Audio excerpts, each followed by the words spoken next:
Mendengar ini, raksasa itu menghela nafas. Chu Xuanyuan juga memberikan kontribusi besar kepada klan kami saat itu. Jika bukan karena dia, tempat budidaya alam suci tidak akan dibuka. Klan Tiga Iblis Suci tidak akan sejahtera seperti sekarang. Sekarang kamu adalah pemimpin klan, kamu harus memiliki pikiran seorang pemimpin klan. Benar-benar tidak perlu mempersulit putra Chu Xuanyuan. Kata raksasa itu. Dia telah melakukan beberapa kontribusi, tetapi itu tidak dapat mengimbangi dosa yang telah dia lakukan. Sage, apakah kamu lupa bahwa karena dialah relik suci dari 3 klan iblis suci kita miliki semuanya dilepaskan? Itu benda suci yang diturunkan dari nenek moyang kita. Kalau benda suci itu tidak hilang, ayahku tidak akan sakit.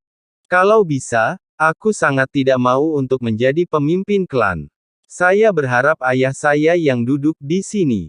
Dibandingkan dengan kejahatan yang dia lakukan, apa kontribusi yang dia berikan?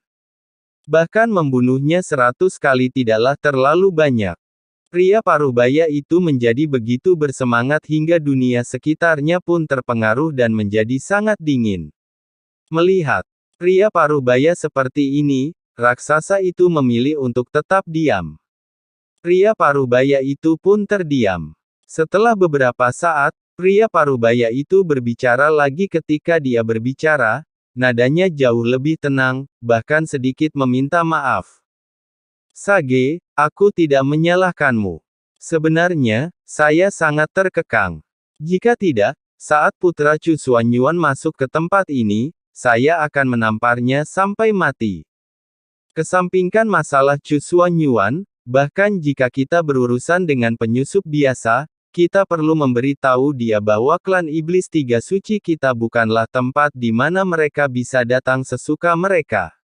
Aku serahkan padamu untuk membimbing putra Chu Xuanyuan. Setelah mengatakan itu, pria Parubaya itu meninggalkan tempat itu.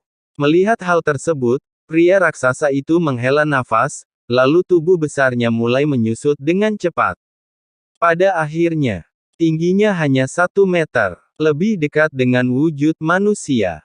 Seperti si bungkuk, lelaki tua kecil yang menggendongnya. Satu-satunya bedanya dia tidak punya mata. Tapi telinganya sangat besar, seperti 2 kipas. Dengan lambaian lengan bajunya, dia melepaskan formasi pemblokiran dan segera mendarat di depan gerbang penghalang tempat Ziling menunggu. Dan segera, sosok Chu Feng keluar dari gerbang penghalang. Setelah Chu Feng keluar, dia secara alami segera melihat lelaki tua itu. Namun dia juga menyadari bahwa Ziling hilang. Jadi reaksi pertama Chu Feng adalah waspada. Teman kecil Chu Feng, jangan panik. Nona Ziling, kamu aman. Orang tua itu memperhatikan kekhawatiran Chu Feng dan berkata dengan cepat. Di mana dia? Bawa aku menemuinya, kata Chu Feng. Oke. Orang tua itu mengangguk sedikit, lalu naik ke udara, dan pada saat yang sama sebuah kekuatan menutupi Chu Feng. Meski dia tidak punya mata, dia bisa mengetahui arahnya. Orang tua itu memimpin Chu Feng melintasi udara, langkahnya lembut, tetapi kecepatannya sangat cepat. Tingkat kultivasinya sangat kuat, jauh melampaui perbandingan dewa sejati biasa, tetapi ini mungkin bukan tingkat kultivasinya yang sebenarnya. Teman kecil Chu Feng, apakah kamu tidak penasaran dengan identitas lelaki tua itu dan identitas orang yang kamu temui di dalam gua? Orang tua itu bertanya pada Chu Feng di jalan. Aku penasaran, tapi aku ingin melihat Ziling dulu, kata Chu Feng. Saat ini, hati Chu Feng sudah ragu. Dia tidak percaya dengan apa yang dikatakan orang tua itu, jadi dia mengkhawatirkan keselamatan Ziling. Dia bisa saja mengalami sesuatu terjadi padanya, tapi dia tidak akan pernah mentolerir sesuatu terjadi pada Ziling. Di saat yang sama, dia juga menyalahkan dirinya sendiri. Jika dia tidak memasuki gerbang penghalang dan tinggal bersama Ziling, dia tidak akan berada dalam situasi ini sekarang. Kata Chan Tua, Ziling sangat aman. Kamu tidak perlu terlalu waspada terhadap Lao Chan. Faktanya, Lao Chan telah menyaksikan ayahmu tumbuh dewasa, kata lelaki tua itu. Apakah kamu kenal ayahku? Saya mendengar bahwa. Setelah berbicara, ekspresi serius Chu Feng melembut. Ayah Chu Feng selalu menjadi eksistensi yang sangat istimewa di hatinya. Setelah bertahun-tahun, hanya sedikit orang yang masih mengatakan bahwa mereka adalah teman ayahnya. Namun kini lelaki tua itu tidak hanya sopan padanya, tapi juga mempromosikan ayahnya. Chu Feng tanpa sadar merasa bahwa apa yang dikatakannya mungkin benar. Iya, lelaki tua itu mengangguk. Senior, ketika saya datang ke sini, saya terjebak. Saya hanya bisa memasuki gerbang penghalang jika rusak. Tapi tidak ada penjelasan di antara kami, tapi kami diserang tanpa bisa dijelaskan, dan 2 kali berturut-turut. Setelah itu saya berjalan keluar, Ziling yang datang bersama saya menghilang lagi.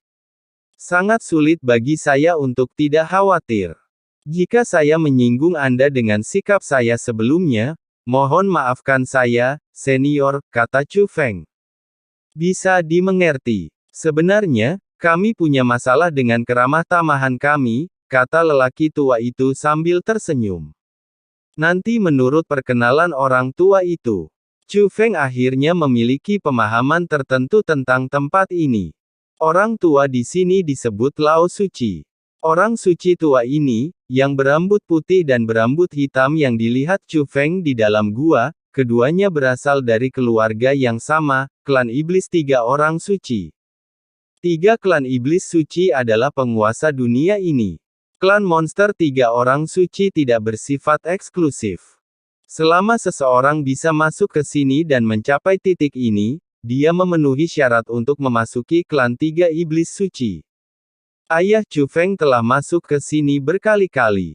Saya masih junior ketika pertama kali masuk ke sini.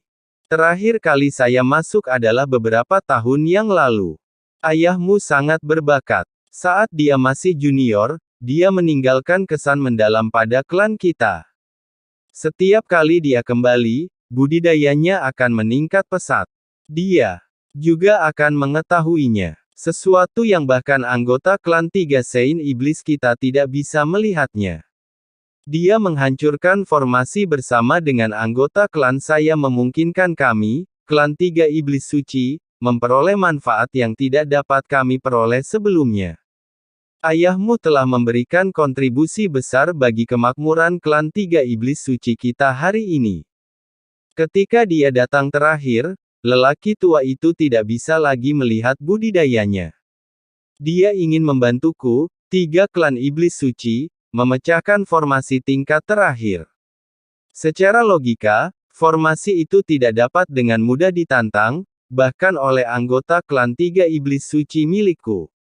Tapi, karena percaya pada ayahmu, bapak tua itu memutuskan untuk membiarkan ayahmu mencobanya. Sayang sekali gagal saat itu. Akibat dari kegagalan tersebut di luar kesadaran. Hal tersebut justru mengakibatkan hilangnya benda-benda suci peninggalan nenek moyang kita. Meskipun ayahmu tidak bermaksud demikian, benda suci itu terlalu penting. Karena rasa bersalah terhadap leluhurnya dan kambuhnya penyakit lamanya, bapak leluhur tua itu jatuh sakit parah. Patriark saat ini adalah putra bungsu dari patriark lama. Dia hanya 100 tahun lebih tua dari ayahmu. Omong-omong, patriark saat ini dan ayahmu telah tumbuh bersama. Keduanya kerap memecah formasi bersama. Mereka berisik di permukaan, namun nyatanya mereka memiliki persahabatan yang dalam. Awalnya, ayahmu ingin menantang formasi terakhir. Patriark saat ini juga mendukung ayahmu. Hanya saja karena benda suci itu hilang, ayahnya jatuh sakit parah. Dia memiliki beberapa kesalahpahaman tentang ayahmu.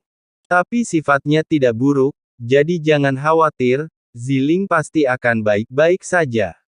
Mendengar ini, Chu Feng memahami sesuatu, jadi ekspresi aslinya yang santai menjadi tegang lagi. Jadi Ziling diculik oleh patriark klan iblis 3 orang suci saat ini. Sejujurnya, saya memang dibawa pergi oleh pemimpin klan masa kini. Dia mengatakan bahwa hutang ayah harus dibayar oleh anak laki-laki. Menurut saya, dia ingin menakut-nakuti Anda. Tapi teman kecil Chu Feng, yakinlah. Dengan pemahaman saya tentang pemimpin klan kontemporer, saya dapat menjamin reputasi dan hidup saya. Nona Ziling, tidak akan terjadi apa-apa, kata Sage.